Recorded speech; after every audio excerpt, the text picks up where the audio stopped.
Comienza la tercera temporada de la Segunda Derivada, el podcast de la Escuela de Ingeniería de la Pontificia Universidad Católica de Chile. Junto a grandes invitados e invitadas, Ángela Parra y Agustín Covarrubias conversarán sobre la investigación de frontera y la creación de tecnología que da solución a los desafíos que nos depara el futuro. Acompáñanos a escuchar los distintos capítulos que muestran las diferentes caras de la ingeniería puestas al servicio de Chile y el mundo.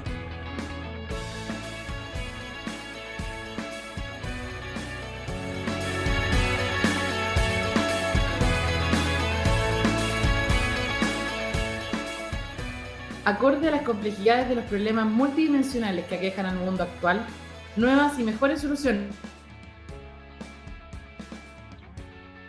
tecnológico conlleva un proceso de crecimiento para el país y sobre todo para la ingeniería de vanguardia que quiere estar en las fronteras del conocimiento, diseñando y creando nuevos dispositivos que mejoren la calidad de vida de las personas y optimicen procesos dentro y fuera de la industria. Sean todos muy bienvenidos y bienvenidas a un nuevo capítulo de la Segunda Derivada, el podcast de la Escuela de Ingeniería UC. Les agradecemos por estar nuevamente escuchando este otro capítulo de la tercera temporada de este podcast. Esta vez tengo el gusto de conversar con tres invitados. Ellos son Félix Rojas, él es ingeniero civil en electricidad y Master of Science de la Universidad de Santiago, doctor en ingeniería eléctrica de la Universidad Técnica de Múnich y profesor asociado al Departamento de Ingeniería Eléctrica UC. Está también María González, ella es ingeniera civil eléctrica y Master of Science de la Pontificia Universidad Católica de Chile. Fue ingeniera de desarrollo en Goodtech MS y actualmente es profesora part-time en la Universidad Técnica Federico Santa María e ingeniera de investigación en el Instituto AIFA. Y por último también está con nosotros Vladimir Araya, él es licenciado y egresado del programa de Ingeniería Civil Electricista de la Pontificia Universidad Católica de Chile. Actualmente es investigador adjunto de la Universidad del Desarrollo y socio fundador de la empresa de desarrollo tecnológico IOW Labs. Félix, María y Vladimir, sean muy bienvenidos a la Segunda Derivada. ¿Cómo están? Bien, muchas gracias. Hola, Ángela. Sí, oye, antes que todo, Adelante, dale. Antes que todo, muchas gracias por la invitación. Súper. Muchas gracias a ustedes por estar acá. Bueno, era media crítica la editorial que dijimos hoy día, pero en realidad no tanto, porque vamos a hablar de desarrollo tecnológico hoy día. Entonces, es un tema que abarca muchas cosas distintas. Y la idea es que podamos conversar específicamente en el área de la ingeniería eléctrica sobre este desarrollo tecnológico. Entonces, quisiera partir preguntándole a ustedes, se pueden complementar en su respuesta, ¿a qué nos referimos cuando hablamos de este desarrollo tecnológico específicamente en el área de ingeniería eléctrica? Que mencione algunos ejemplos con los cuales la audiencia puede también empatizar más. ¿Y cuál es el estado del arte en Chile sobre este desarrollo? Yo creo que uno de los principales desafíos que estamos enfrentando como sociedad es la transformación de nuestra matriz energética. Hemos estado durante muchos años históricamente acostumbrados a generar energía eléctrica en base a combustibles fósiles y hoy día ya evidentemente nos dimos cuenta de que esto ya no es sostenible en el tiempo, ¿no? Por lo tanto, hay que hacer toda una transformación tecnológica para poder reemplazar esa matriz de generación de energía eléctrica, ¿ya? Y ahí hay muchos desafíos, porque si bien mucho se dice de que hay suficiente energía en el planeta, ¿no? Y eso es cierto, tenemos suficiente viento, suficiente sol y suficiente agua para poder generar toda la energía eléctrica que necesitamos. Debemos desarrollar la tecnología para que esa pueda ser aprovechada, ¿no? Bien sabemos de que, por ejemplo, tenemos sol en el día, pero nosotros utilizamos energía eléctrica todo el día, ¿no? También en la noche.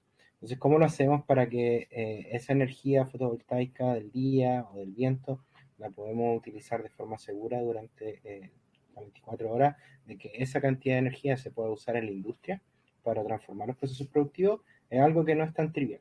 Y ahí convergen una serie de desafíos tecnológicos y que evidentemente atañen a todos los que estudiamos la ingeniería eléctrica, que son cómo incorporamos energías renovables hasta en un 100% en los sistemas eléctricos. Todavía en el mundo no hemos llegado a eso, ni en Chile tampoco, aunque en Chile somos uno de los pioneros. Muchos no saben, pero incluso hay algunas horas del día donde Chile funciona con más del 50% de la energía generada por el sol, la energía eléctrica, ¿ya? Y eso es un súper logro a nivel mundial. Eso lleva problemas de estabilidad eléctrica que que no son fáciles de resolver. También hay un tema con el almacenamiento de energía. Para que los sistemas eléctricos puedan funcionar de forma efectiva, confiable, en base a energías renovables no convencionales, pareciera ser inminente el uso de almacenamiento de energía. Entonces, ¿cómo incorporamos almacenamiento a los sistemas eléctricos? También es una pregunta abierta. ¿Es mejor tener grandes mega factorías llenas de baterías? ¿O es mejor que todos nosotros en nuestras casas tengamos una pequeña batería conectada? Cuando reemplacemos el parque automotriz por vehículos eléctricos, utilicemos mejor entonces esas baterías para dar estabilidad a los sistemas eléctricos, y ahí un sinfín de cosas. Eso es por un área, no sería. Voy a dejarle la palabra a los colegas para no llevarme todo el tiempo.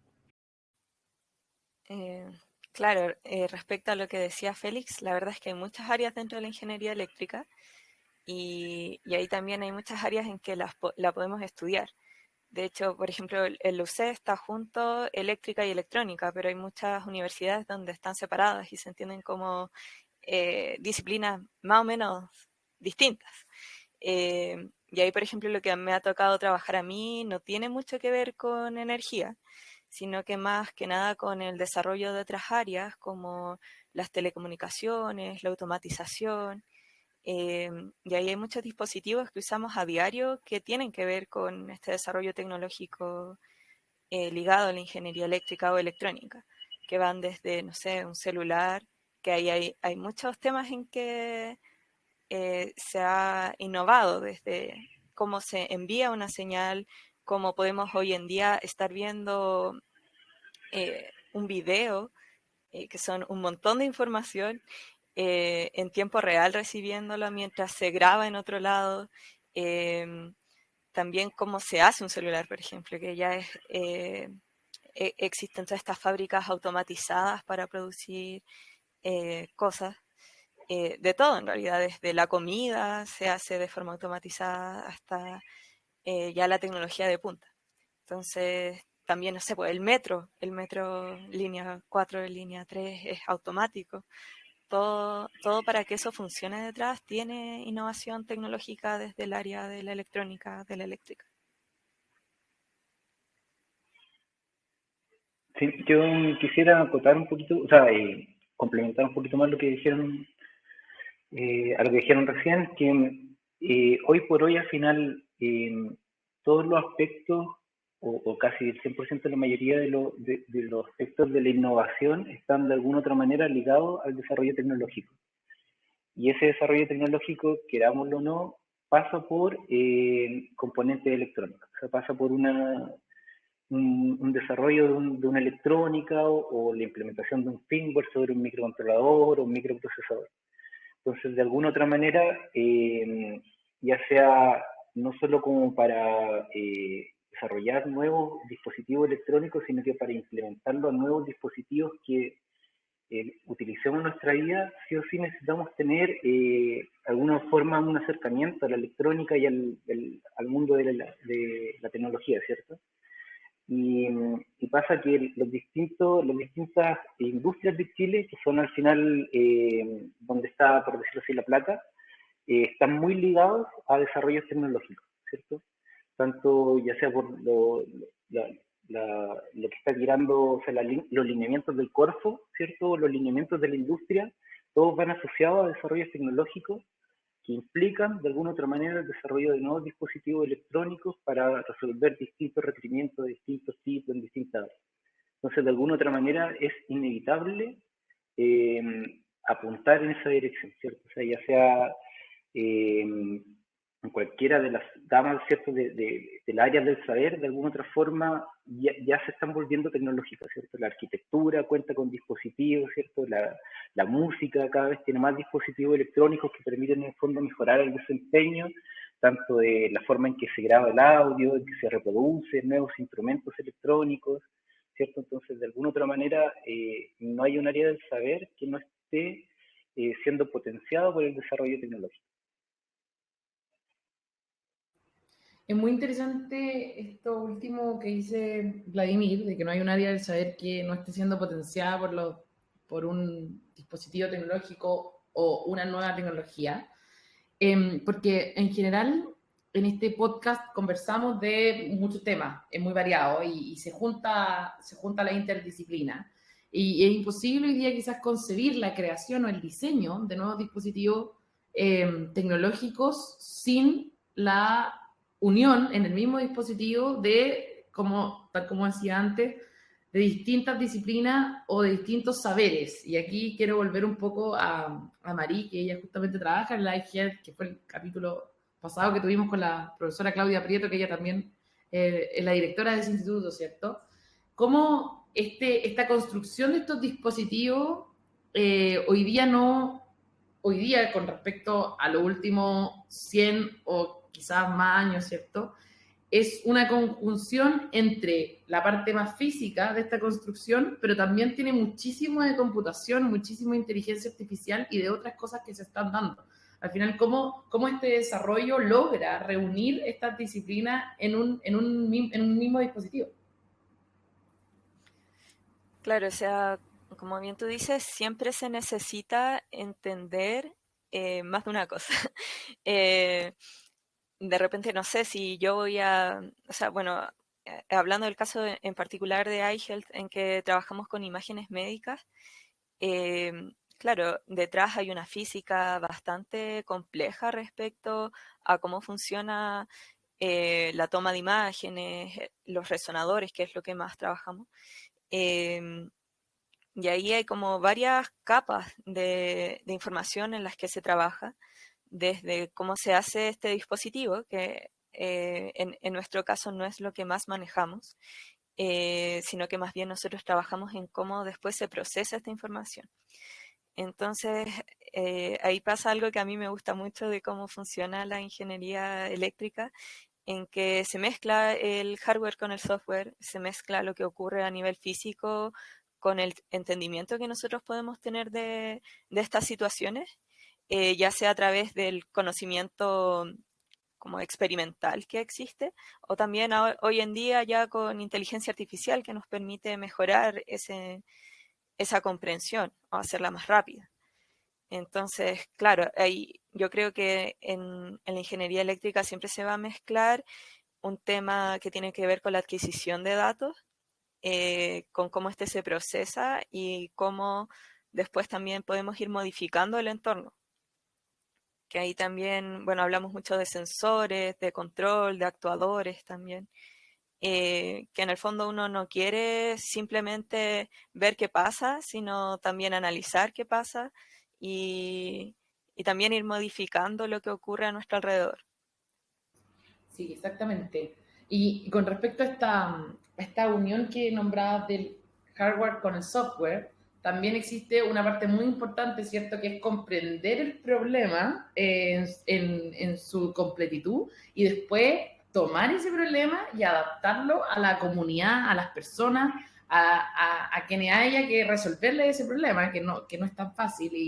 Y con eso yo sé que ahí probablemente los tres tengan mucho que decir, pero quería retornar a Félix y preguntarle específicamente por la energía, ¿cierto? Por el problema, por todos los desafíos que mencionaste al comienzo con respecto a la energía, cómo estos desarrollos tecnológicos finalmente terminan siendo de uso para el usuario, de un uso efectivo.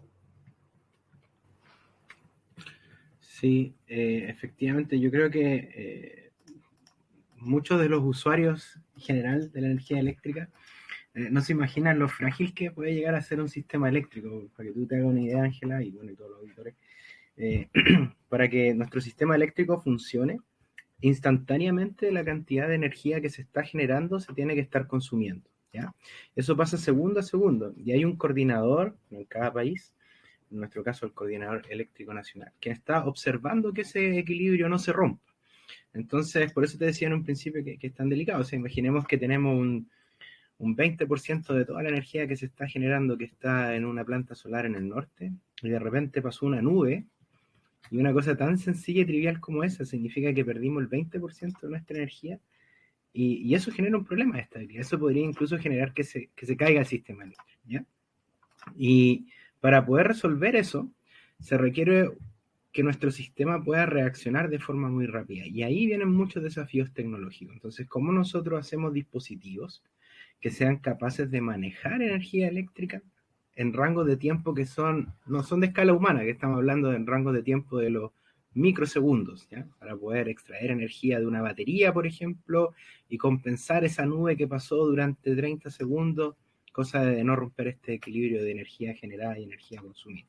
Y ahí es donde aparecen los desafíos y evidentemente que la tecnología disponible, gracias a los físicos, ¿verdad? Que nos desarrollan los elementos, los ingenieros somos como, yo cuando veo a mi hijo armando Lego, lo pienso igual, ¿no? Porque a nosotros nos proveen las piezas de Lego, ¿no? Y nosotros tenemos que ser capaces de armar los mejores castillos, las mejores ciudades y los mejores puentes con esas piezas de Lego. Entonces, gracias a gente que estudia ciencia de los materiales o física, ellos nos fabrican estas piezas de Lego y podemos generar diferentes soluciones.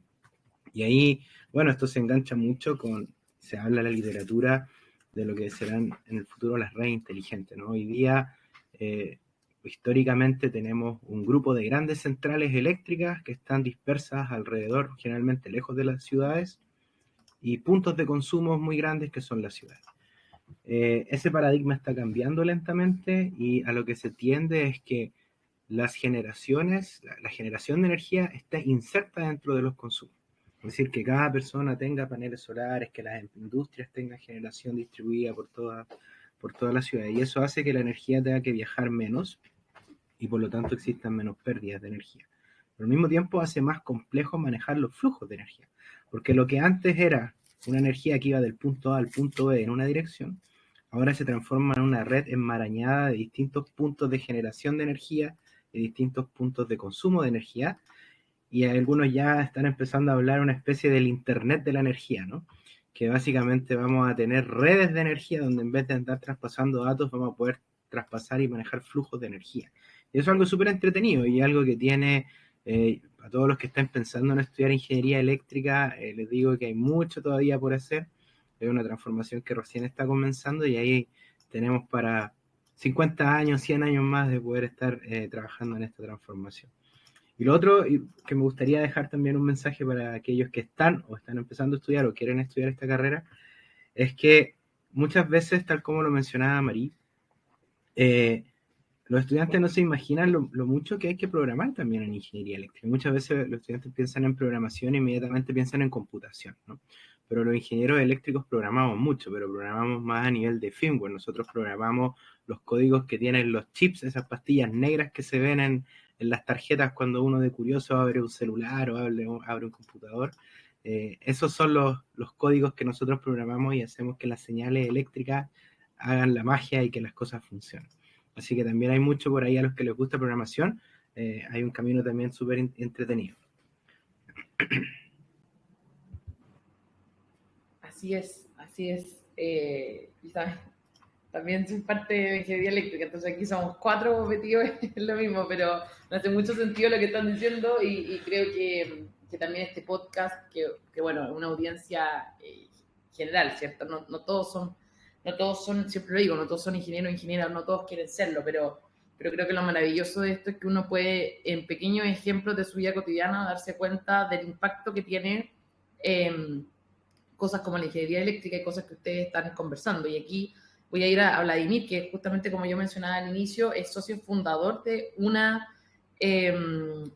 empresa, no sé si se puede denominar empresa, ahí tú me corrige, Vladimir, quizá una organización, que justamente desarrolla dispositivos eléctricos para problemas reales. Y si uno entra a la página web de la organización de Vladimir, se va a dar cuenta que tienen cosas que están afectando hoy día a las personas y que han podido mejorar la vida de las personas. Entonces, quisieras que tú contaras un poco acerca de eso y aprovecharas también de reflexionar, ¿cierto?, sobre este desarrollo tecnológico y los costos y los beneficios también que ha tenido hacerlo aquí dentro de nuestro país.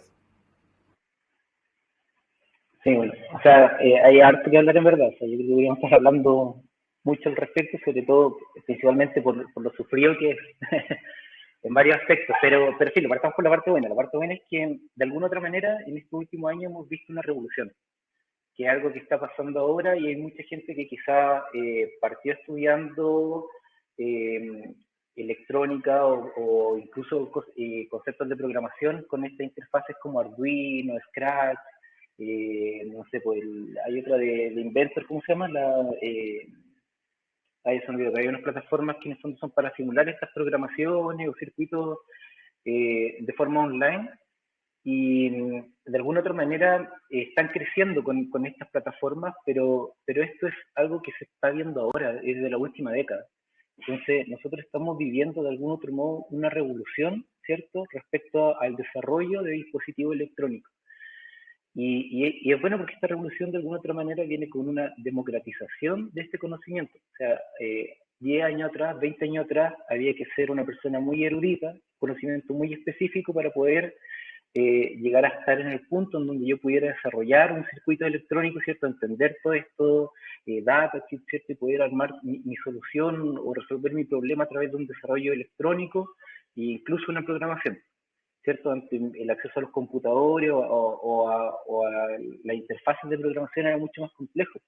Ahora está muy al alcance de niños, entonces cada vez estamos viendo más la integración de estos desarrollos tecnológicos con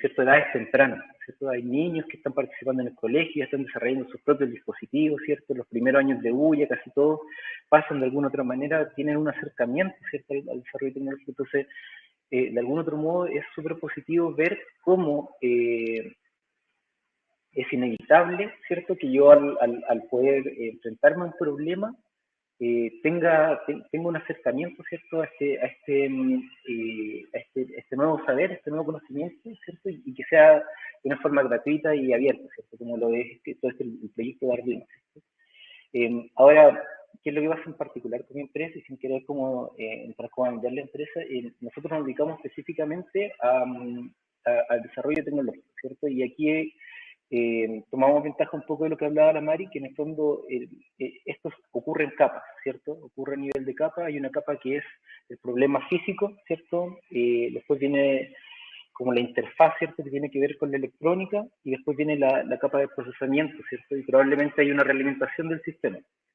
Entonces, de algún otro modo, y desde luego la capa final es el usuario, ¿cierto? Para todo esto es con el fin de resolver un problema de un usuario.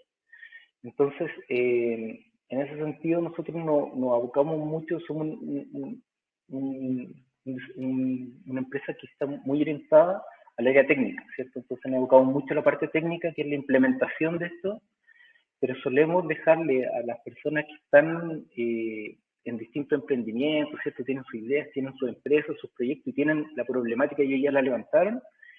Le dejamos a ellos esa parte, ¿cierto? Que en el fondo es como levantar los requerimientos, qué es lo que tiene que hacer el dispositivo, y nosotros simplemente nos dedicamos a implementarlo, ¿cierto? Y así como nosotros, hay varias empresas que están apareciendo porque de algún otro modo se están beneficiando de esta democratización del conocimiento, ¿cierto? Y están empezando a desarrollar distintos empresas que funcionan de algún otro modo como asesorías, asesorías tecnológicas, ¿cierto? Están implementando ya sea software, diseño o desarrollo de electrónica, ¿cierto?, en función de resolver las problemáticas de distintos otros tipos de empresas. Entonces, de algún otro modo, están ayudando a hacer que crezca todo el panorama, ¿cierto?, de la industria en Chile.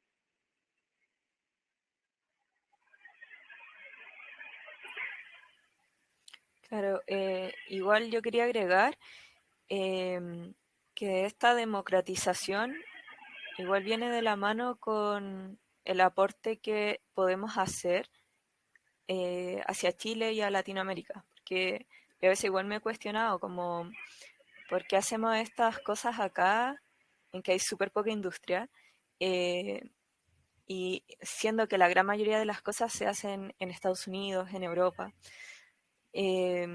Y en realidad lo que buscan muchas personas y organizaciones es que al hacer desarrollo acá en Chile podemos apuntar a las necesidades que realmente existen en Chile. Por ejemplo, yo estuve trabajando varios años en Goodtech, en que trabajábamos principalmente para la industria forestal, y ahí hay harta resistencia aún a incorporar tecnologías. Pero cuando tú vas a la planta de X persona y le dices, mira, tú tienes este problema, yo creo que podríamos incorporarlo de esta forma, me cuentan más o menos cuáles son los problemas que ellos tienen, de qué forma están dispuestos ellos a modificar su actual sistema, es ahí donde se empieza a crear confianza en torno a la tecnología. Y es ahí cuando empezamos a crear en conjunto. Porque las personas, es distinto que yo les pase una caja negra, que le digo, mire, esto va a mejorar para siempre cómo funciona su empresa, o su plantación, o no sé, la salud, por ejemplo. Son temas en que las personas necesitan confiar, porque siempre van a estar interactuando con ellas. Y esa confianza muchas veces se gana desde el conocer realmente la problemática del otro. Entonces ahí yo creo que es donde nace realmente eh, como la oportunidad que existe para crear tecnología desde Chile, para Chile o para Latinoamérica, que es algo que nunca lo va a poder traer alguien de Europa o de Estados Unidos, que no entienden bien nuestras problemáticas. Sí, igual quería acotar algo con respecto a lo que está diciendo la Mari, que es interesante igual, porque pasa que en general en la industria en Chile, a nivel tecnológico, igual viene como desde los años 70, 80, o sea, el grueso, ¿cierto? Hay hartas empresas que se están están actualizando sus tecnologías, pero en general casi todos están utilizando, el grueso de la industria en Chile trabaja así con tecnologías como medio arcaica, por decirlo así. Entonces ven con mucha desconfianza estos desarrollos nuevos. Y es difícil a veces convencerle y generar esta confianza que dice la Mari. Como que habitualmente estos desarrollos de alguna otra manera apuntan a desarrollos de mucho menor costo que el desarrollo que es la solución industrial que compran desde Alemania, por ejemplo, ¿cierto? No sé, estamos hablando de orden de, por decir algo, 10 millones de pesos, algo por así, un dispositivo que soluciona su problemática. Y acá localmente se está generando una alternativa, ¿cierto? Bajo ciertos requerimientos, acotando a las necesidades específicas de la empresa, que no sé, pues, ronda el millón de pesos. Entonces, probablemente en la toma de decisión, ese cambio de ese nivel de cierto de precio lo ven con mucha desconfianza, como son tecnologías nuevas, habitualmente apuntan a sistemas más robustos, ¿cierto? Que tengan años en la industria. Entonces, a veces cuesta un poco convencer a la industria de que Chile puede generar tecnología, ¿cierto? Que esté compitiendo, ¿cierto? Que sea competitiva con respecto a otras soluciones que ya están en el mercado. Y a veces cuesta transmitir un poco el valor que tiene, ¿cierto? Que no solo va asociado a que se esté generando de forma local, ¿cierto? O que sea de menor costo, sino que también tiene que ver un poco con el mismo hecho que el soporte esté acá en Chile, ¿cierto? O el tema, lo que se gana respecto a estar eligiendo tecnología, ¿cierto? A nivel, estamos hablando como a largo plazo, ¿cierto? O sea, no son solo decisiones a corto plazo, sino que al final esto va influenciando en cómo se va desarrollando, ¿cierto? El país a largo plazo, ¿cierto? Valorar un poco el desarrollo tecnológico que se está realizando acá en Chile, así como la empresa donde estoy trabajando yo y lo que menciona Mari, hay muchas empresas que se están dedicando al desarrollo tecnológico. Actualmente yo creo que es bueno para la industria que en el fondo logren encontrar, ¿cierto? Logren valorar correctamente esos desarrollos que se están realizando acá en la industria. Este objetivo de entender las necesidades locales y desarrollar también localmente puede tener su potencial, ¿cierto?, a futuro, de ver cómo problemas que ocurren acá en Chile también son quizás escalables hacia otros lugares donde se nos parecen en muchísimas cosas. Creo que en ese sentido, los problemas y necesidades locales, quizás la energía, y Félix, corrígeme tú si no, es una de las cosas donde más hemos aprendido nosotros, probablemente de nuestro propio ejemplo. Chile es un país muy largo y tenemos bastante sol en el norte y mucho menos quizás en el sur, ¿cierto? Y cómo poder hacer que un país completo lleve energía desde norte a sur, un país largo pero angosto, ¿cierto? Son cosas que quizás no se dan en otras partes del mundo. Entonces, entender esas necesidades locales y desarrollar soluciones para esas necesidades locales sin duda tiene un valor en sí mismo. Sí, efectivamente. Sí, a mí me gustaría ahí, tomándome las palabras de María y de Vladimir, hacer un pequeño punto. O sea, yo creo que culturalmente a nosotros, como país, como industria, como modelo económico de país, nos hace falta aún reconocerle el valor que tiene la investigación y el desarrollo. Y eso se nota mucho cuando uno sale, digamos, a conversar con la industria. La industria quiere algo que funcione rápido, tener la solución para hoy y que sea barato. Y lo cual es entendible, ¿no? Una industria tiene sus KPI, ¿verdad? En los cuales están todas las personas, ¿verdad?, que trabajan en una industria. Su principal objetivo es generar dinero para esa compañía, lo cual está perfecto. Sin embargo, si nosotros no introducimos dentro de esa cadena el valor al desarrollo y la investigación, vamos a seguir siendo siempre dependientes de los países que sí lo hacen. ¿Y por qué digo esto? O sea, a mí me tocó vivir en Alemania hartos años. Y da gusto ver cómo la industria colabora con la universidad. Y no colabora con la universidad solamente llevándole un recado diciéndole, sabes que tengo este problema, dame la solución. O sea, muchas veces, incluso en algunas industrias, BMW, Audi, Mercedes, hay niveles de investigación que van más avanzados que la universidad. Entonces, que llegue la industria y te muestre un problema real y te muestre cómo ellos lo están enfrentando y quieren tener una segunda opinión por parte de la universidad y ver cómo juntos podemos hacer que nuestro motor ahora acelere un segundo más rápido de 0 a 100, cambiando el algoritmo de control del motor eléctrico. Eso es súper motivante y es súper rico para el país, porque la gente que estudia en la universidad y que se va a enfrentar a esos desafíos, tiene una motivación adicional para enfrentarlo, ¿no? Es distinto que te digan, oye, el algoritmo que tú estás desarrollando va a estar implementado después en la siguiente generación de vehículos eléctricos que hace nuestro país, versus a que sea un ejercicio de una simulación en el computador y bien. Entonces, yo creo que ese mensaje a la industria nacional hay que permearlo, hay que entregarlo, y el responsable principal es el Estado, ¿no? Es el Estado quien tiene que hacer llegar ese mensaje a la industria y que ha ido avanzando. O sea, si uno compara desde 20 años atrás hasta ahora, hay algunas políticas de gobierno que incentivan a la industria a invertir en I+D, hay reducción de impuestos con respecto a la inversión en I+D, pero es importante entender que para hacer investigación es todo lo contrario a lo que una industria pudiese querer esperar hoy. No es barato y no es rápido. O sea, es un camino lento, largo y muy caro. Por lo tanto, para eso se generan departamentos de investigación dentro de las empresas que son tan importantes como el departamento de venta, ¿ya? O incluso en los países que son técnicamente más industrializados y desarrollados, el departamento de desarrollo es incluso más importante que el de venta. Entonces, claro, hemos sido un país de servicios, ¿verdad? Y que nuestro modelo se basa en servicios y por lo tanto tenemos esa cultura, pero si no cambiamos eso, es muy difícil. Podemos tener los mejores investigadores en las universidades, podemos tener gente brillante que salga de nuestras universidades, pero si no hay un respaldo atrás en una industria que quiera acoger eso. O sea, ¿a cuántos de nosotros cuando terminamos las carreras nos contratan para entrar a un departamento para hacer y desarrollar patentes que solucionen problemas de nuestra industria donde vamos a estar trabajando? O sea, tenemos una de las minerías más grandes del mundo y los camiones mineros los compramos afuera. Las palas mineras las compramos afuera. Entonces, eso no es ahí donde hay que hacer un clic, ¿no? Y yo creo que ese mensaje, al menos para mí, yo encuentro que es muy importante entregarlo.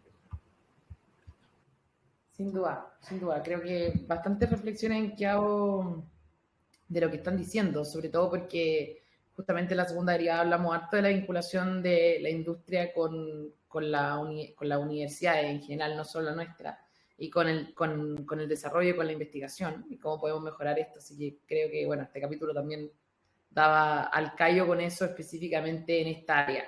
Y para ir cerrando, porque no, estos capítulos son cortos en general, la idea es que la gente pueda motivarse un poco más y buscar. Quiero pedirles también que siempre una pregunta de rigor en este podcast, ¿cuál es el rol de la ingeniería en el futuro de todo esto? ¿Cómo se ve todo esto de aquí a los próximos 5, 10 años? Quizás con ejemplos un poco más concretos con respecto a qué es lo que podemos hacer, sobre todo a quienes nos dedicamos a la ingeniería en el día a día. Ya, yo quiero partir bueno, yo creo que de algún otro modo estamos viviendo como como decía delante, una revolución, ¿cierto? Es una gran ola en la que hay que irse, está asociada con estos conceptos de ingeniería 4.0, ¿cierto? Y apuntan a que en el fondo de aquí a un par de años más la dependencia tecnológica va a ser mucho más grande, ¿cierto? Entonces el rol al menos del ingeniero eléctrico va a ser fundamental, ¿cierto? Porque incluso bajo aspectos sociales, ¿cierto? Que tengan que ver con la observación social, con la participación ciudadana, ¿cierto? Temas medioambientales, de distintas áreas, van a ser necesarios el desarrollo de dispositivos tecnológicos, ¿cierto? Para hacer una vinculación de toda la sociedad. Entonces, creo que la participación, ¿cierto?, del ingeniero eléctrico de aquí a un par de años más va a ser clave, ¿cierto?, dentro de los distintos aspectos de los sociales. Se necesitan profesionales, ¿cierto?, de todas las áreas de la ingeniería, ¿cierto?, en todos los aspectos, y en el fondo fomentar el desarrollo del país en el tecnológico. Creo que es clave y para que está en la palestra de lo que está la sociedad. Bueno, a ver, muy importante. Yo creo que los futuros eléctricos permitirán primero reemplazar el transporte actual basado en combustibles eléctricos. A pesar de que eso no es un ingeniero eléctrico, pero no solo de comprar vehículos, hay que poder que la energía eléctrica ¿ya? Y eso hay que preguntar es que permitir que el 100% de la matriz energética se base a renovables. ¿Ya? Nos sacamos a tener todo eléctrico ahí, siendo las nuevas plantas las vamos a abrir en base yo voy a mejorar la personas eléctricas, a mejorar la calefacción y ser clientes del gas. Yo creo que apuntamos y muchísimo por aún perder, los cuales vamos a ver pasar en los próximos 30.